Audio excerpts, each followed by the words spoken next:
Hello and welcome. Today, we'll take you inside a defining moment when a young voice, grounded in faith and tradition, quietly shook the foundations of modern media. If you believe that dignity still matters and that truth deserves a seat at the table, you're in the right place. Sit back, open your heart, and let's dive into a story that America needed to hear. The grand atrium of the National Civic Center shimmered under crystal chandeliers as the crowd filed into their seats, a low murmur of anticipation filling the air. Tonight's event, Liberty Forum Live, wasn't just another political town hall. It was being billed as a generational conversation about the future of America. On one side of the stage sat Whoopi Goldberg, veteran actress, activist, and cultural icon whose voice had echoed across decades of social change. Draped in a flowing dark scarf, Whoopi leaned back in her chair, exuding the authority of someone who had lived through battles most only read about.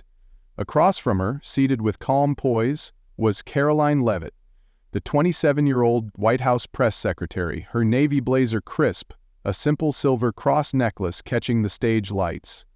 Though young, her posture carried the quiet gravity of someone who knew she didn't arrive here by accident, or by inheritance. The backdrop, a massive American flag stretched floor to ceiling, seemed to frame them both as symbols of two eras now set on an inevitable collision course. As the cameras panned across the audience, rows of veterans, small business owners, and students sat side by side, their faces a mixture of expectation and skepticism. This wasn't going to be a polite exchange of views. The atmosphere already crackled with something heavier, a hunger for answers. Moderator Dahlia Brooks, a seasoned journalist known for her even keel, welcomed the audience and introduced the night's theme: what legacy means for the next America. The framing was clear. This was about past versus future, but also about who gets to define what America stands for now.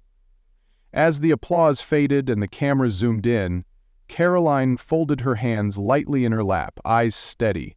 Across the stage, Whoopi offered a knowing smile that didn't quite reach her eyes. Somewhere deep in the bones of the old Civic Center, under the marble eagles and weathered murals, history seemed to hold its breath.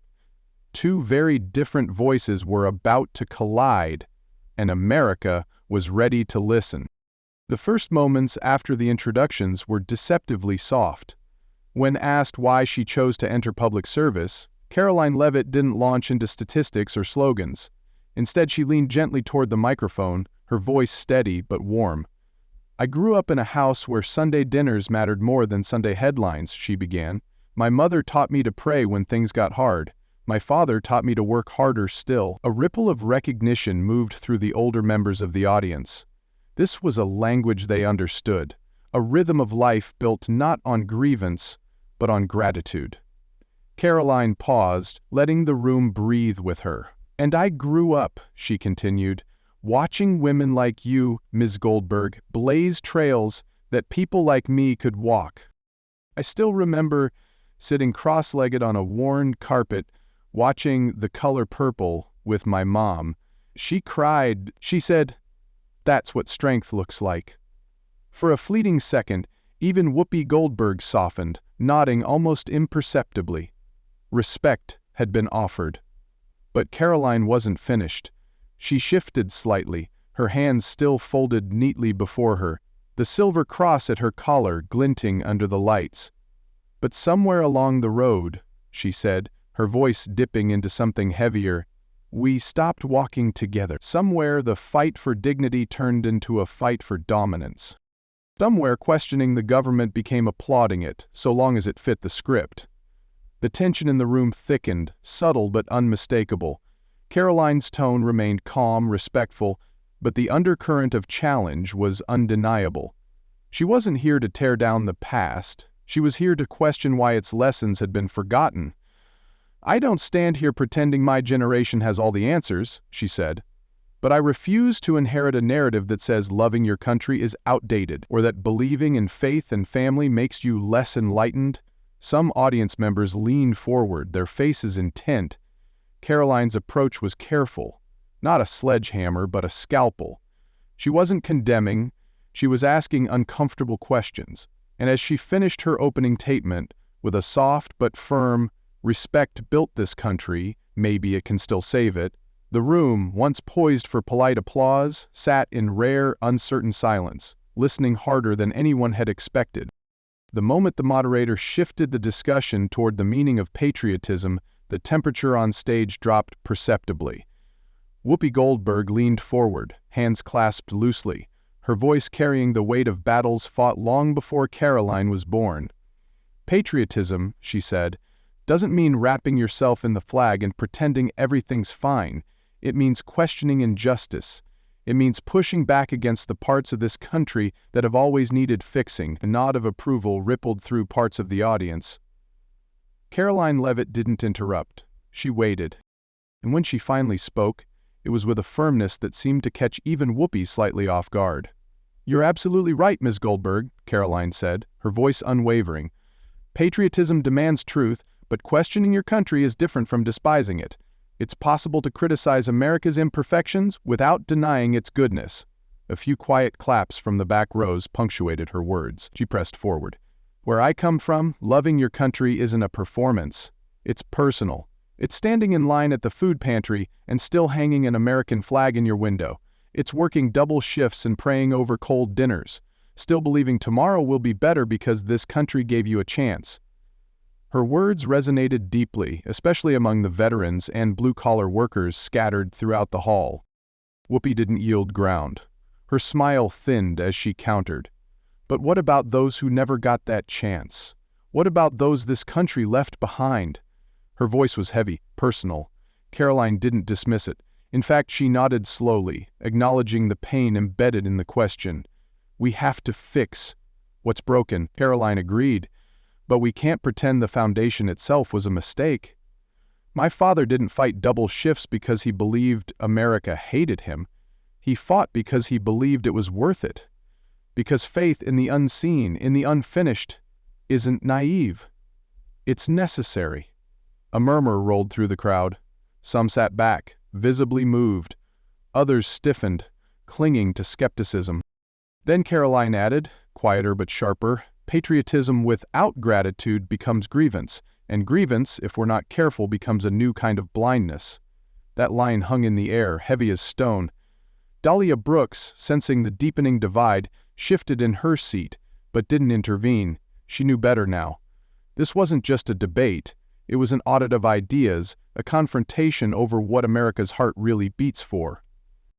Whoopi exhaled sharply through her nose, eyes narrowing slightly. "It's easy to talk about gratitude when you're sitting at the top of the pile," she said, her tone carrying a sharp edge. Karoline didn't flinch. "My family never sat at the top of anything," she said simply. "We sat at a kitchen table with overdue bills and empty gas tanks. And still we believed."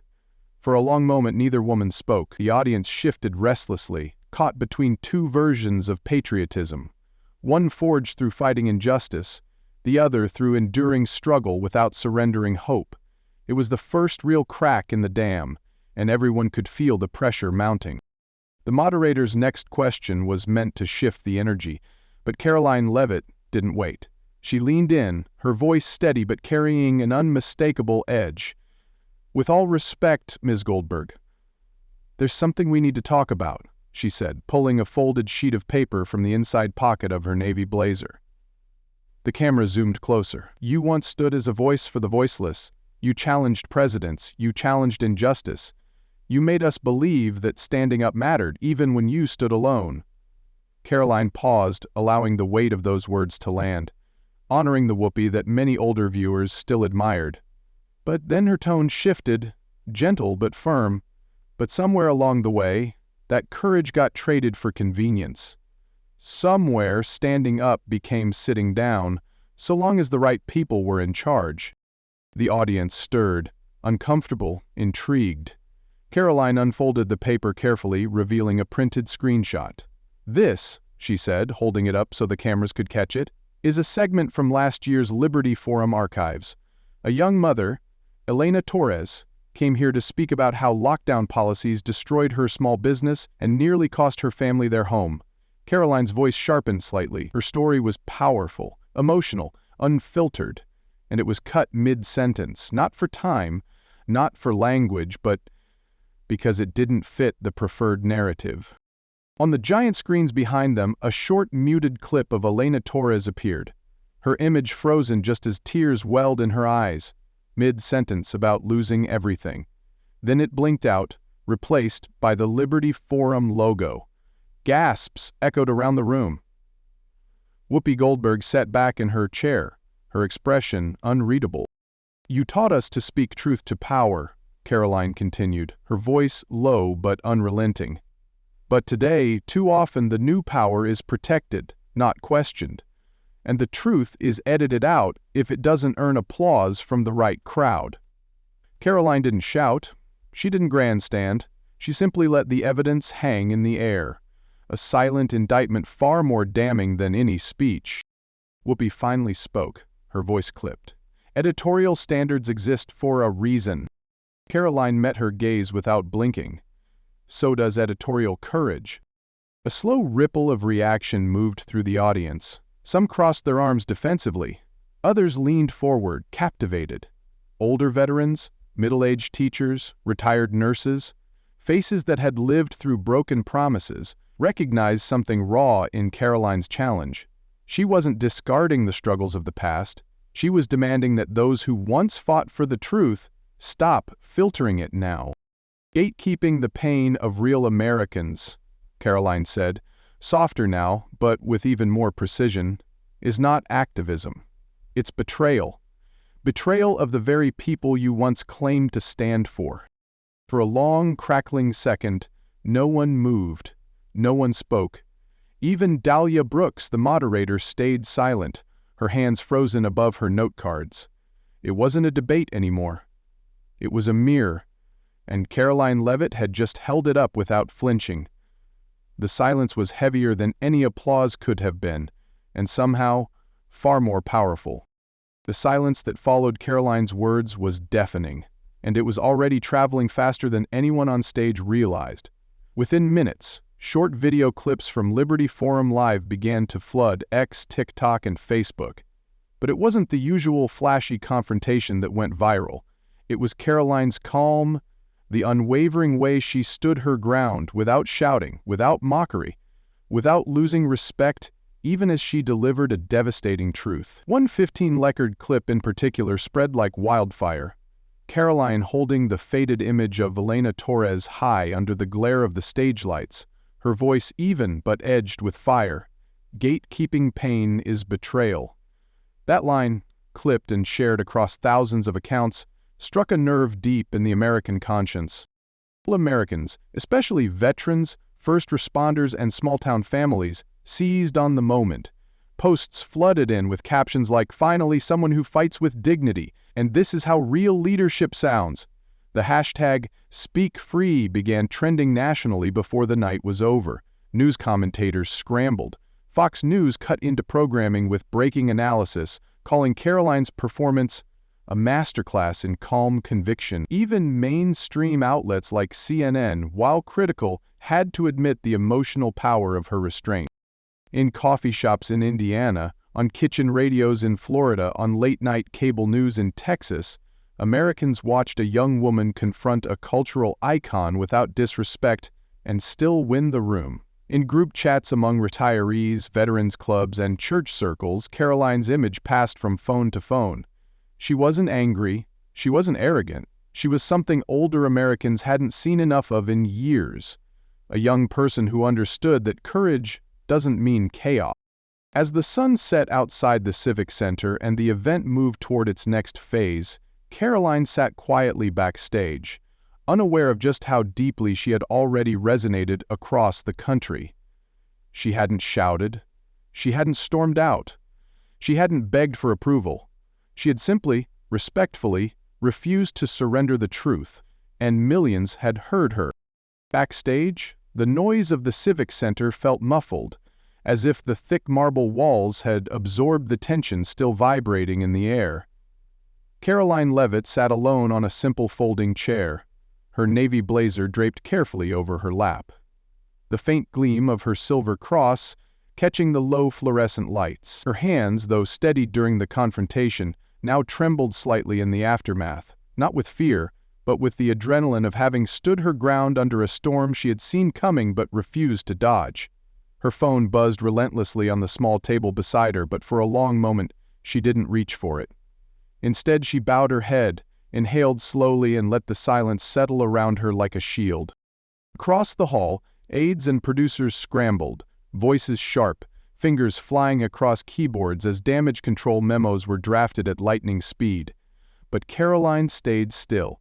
She knew instinctively that something bigger had just shifted, and not just for her.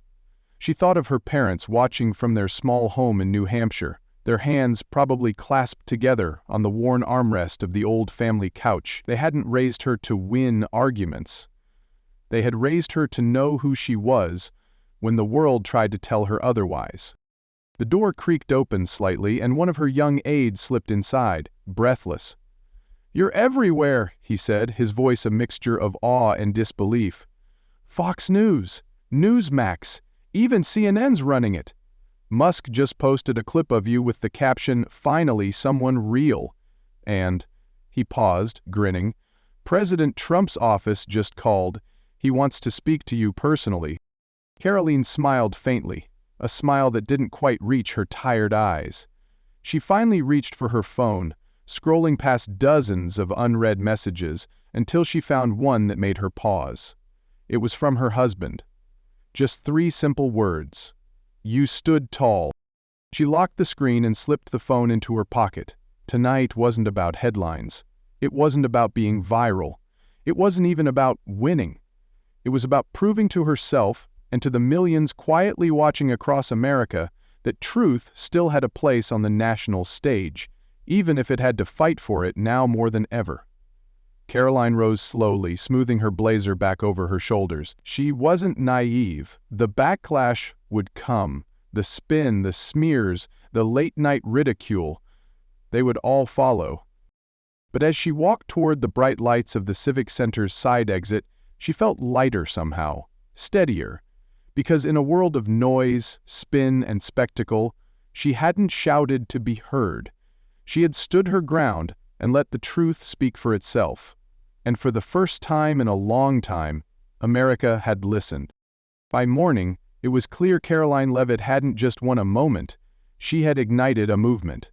Across social media, the hashtag #SpeakFree surged, not fueled by celebrities or corporate campaigns, but by ordinary Americans who saw in her a reflection of battles they thought no one remembered. Retired factory workers posted grainy cell phone videos from their kitchens, talking about the pride of a life spent working double shifts. Vietnam veterans, rarely heard from anymore, shared stories about what patriotism meant when no one was watching.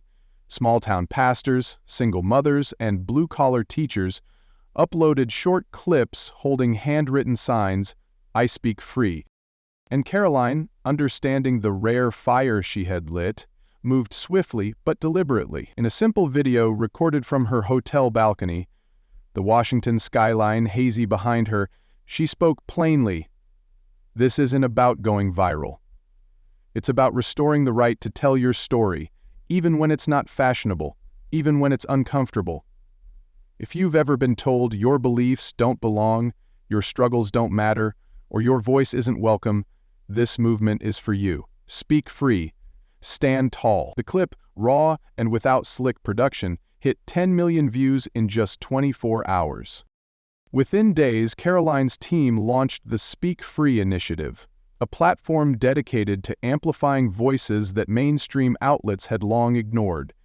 Faith-based students silenced on campus, small business owners crushed by bureaucratic indifference, working-class families who still believed in the dignity of hard work over handouts. The platform wasn't loud, it wasn't angry, it was, like Karoline herself, resolute. It allowed Americans to submit their stories through short videos, audio clips, or handwritten letters, preserving them like a living archive of perseverance. National media tried at first to dismiss it as a conservative stunt, but that narrative collapsed when testimonials flooded in from unexpected corners. Union workers, moderate Democrats, apolitical retirees. This wasn't about left or right anymore, it was about real versus scripted, Even major newspapers were forced to acknowledge the phenomenon. A Washington Post columnist grudgingly wrote, "Speak Free taps into something deeper than politics, the American instinct to be heard without permission." Older Americans especially felt the shift. For too long, they had watched the public square become louder, meaner, and more dismissive of quiet strength. Karoline's movement gave them something they hadn't seen on a national stage in decades: a young leader who didn't need to destroy tradition to build a future, a woman who could honor struggle without hijacking it, question authority without hating her country, defend dignity without demanding applause. Karoline refused high-pay endorsements. She declined flashy media tours. Instead, she traveled to small towns, Rust Belt cities, rural counties, suburban VFW halls, listening more than speaking. When asked why, she answered simply, "You can't represent people you've never heard." In every handshake, every tearful conversation, every standing ovation from a crowd who thought Washington forgot them, the movement grew, not in noise, but in numbers. By the end of the second week, Speak Free had chapters forming in 36 states, but more importantly, it had restored something the country didn't even realize it was starving for: the power of respectful voices rising together.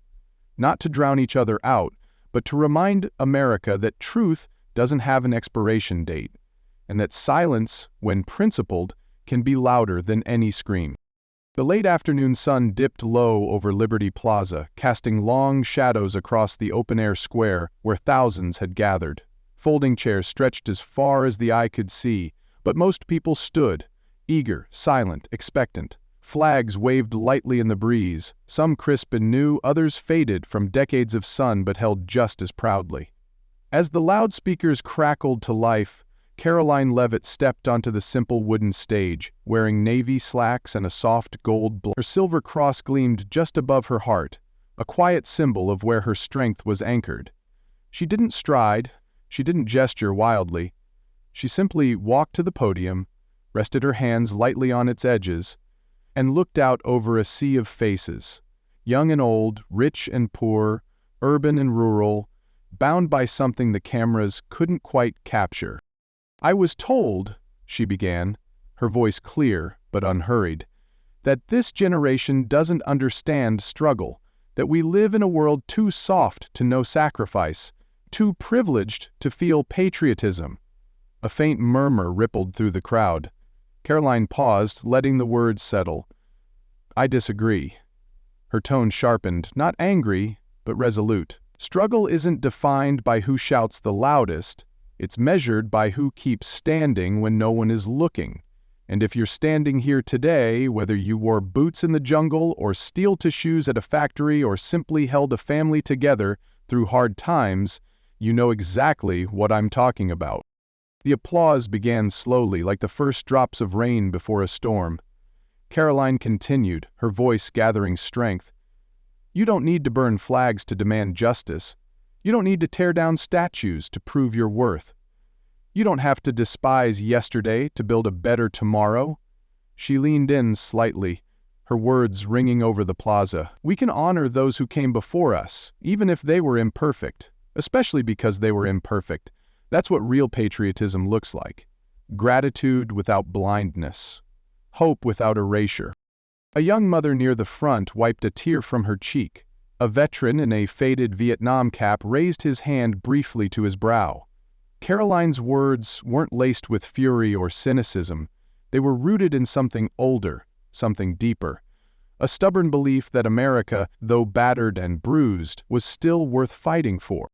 She smiled softly, voice lowering almost to a whisper. "When I stood at Liberty Forum, I didn't want to go viral. I wanted to speak. And I realized, for millions of Americans, just speaking, without being mocked, without being muted, is winning." She looked across the plaza, her gaze steady. This country was not built by cynics, it was built by believers. Believers in freedom, in faith, in family, in each other. The crowd rose in a slow wave of applause, not a frantic, superficial ovation, but a deep, grounded acknowledgement of shared memory and renewed hope. Some people placed hands over their hearts.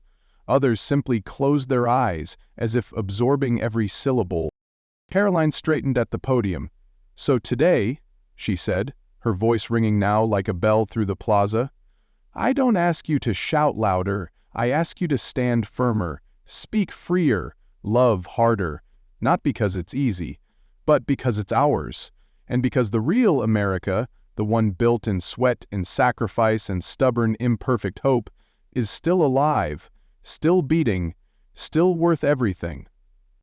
As the final words echoed out over Liberty Plaza, the applause surged, not the applause of fleeting fame, but of something earned, something understood. It was a sound not of celebrity, but of conviction, a sound that said, perhaps for the first time in a long time, "We are still here. We still believe." And standing quietly at the center of it all, Karoline Leavitt smiled, not in triumph, but in gratitude. Because she knew the truth now lived not just in her voice, but in every heart that had chosen, today, to speak free. In the days that followed, it became undeniable. The culture had shifted. Major news outlets scrambled to reframe the narrative, but the footage from Liberty Plaza spoke louder than any headline. Karoline Leavitt wasn't just a viral moment. She was a movement breathing new life into a generation that had grown tired of noise and spectacle. Across America, in diners, veterans halls, and Sunday services, conversations buzzed. Not about outrage, but about renewed hope. She wasn't celebrated for shouting over anyone. She was honored for standing firm, speaking clearly, and restoring dignity to the national conversation. Networks that once ignored her now debated her influence nightly. Pundits searched for labels: populist, firebrand, disruptor, but the people knew better. Karoline didn't fit into any box. She had opened a door. Across the country, Speak Free banners popped up at rallies, on college campuses, in church parking lots. It was no longer just her voice. It was thousands, rising respectfully, without permission. In a quiet office overlooking Washington, Karoline watched the sunset, the city lights blinking on below. She didn't smile for the cameras. She didn't rush for the next headline. She simply stood by the window, one hand resting lightly over the silver cross at her neck, and whispered to herself what so many now believed: the truth still matters, and it's speaking louder than ever. At its heart, this story teaches a lesson older Americans instinctively understand, but rarely see honored anymore. True strength lies in standing firm, not shouting louder.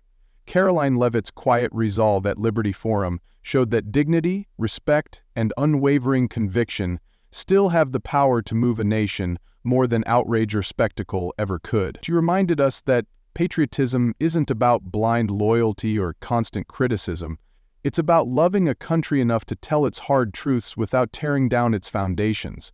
Karoline honored the past without being trapped by it, and challenged power without hatred, offering a blueprint for a generation starved of authentic leadership.